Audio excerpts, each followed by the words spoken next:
Alors, l'importance du visuel, c'est la prévision. Enfin, si je vois quelque chose, même par exemple les fruits, les légumes sont du visuel. Une carotte ne ressemble pas à une tomate, etc. Donc, du moment que je vois quelque chose qui a une certaine forme, une certaine couleur, je peux me faire une certaine idée de ce que je vais goûter, si je le goûte, si je le mange, si je le sens, l'odorat, etc., etc. De même, la langue est du visuel, parce que la langue, ça s'écrit. Et quand je tombe sur un ouvrage qui est écrit dans une langue que je ne comprends pas, je suis dans le visuel, c'est le choc du visuel. D'ailleurs, ça pose le problème de la problématique entre l'écrit et l'oral. Sujet en soi complexe.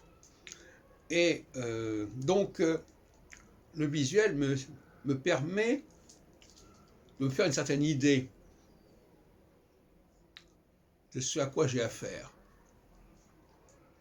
Et même en allant plus loin, quand je regarde quelqu'un, un visage, je suis dans le visuel. Et un visage et visuel, c'est la même racine. Et je peux me faire déjà une certaine idée de la personne.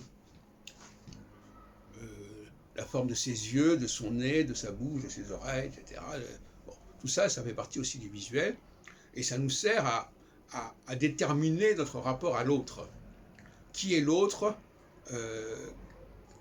Est-ce que je sais quelque chose par le visuel? Quelle information je peux acquérir sur cette personne, sur le milieu auquel cette personne appartient?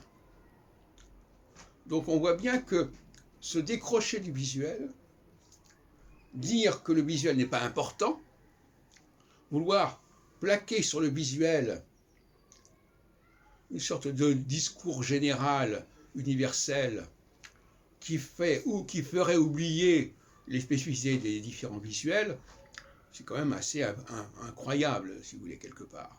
Il faut dire ce qui est. Nous avons besoin de nous repérer visuellement. C'est notre première approche, celle que nous avons dès l'enfance, et on ne peut pas y renoncer.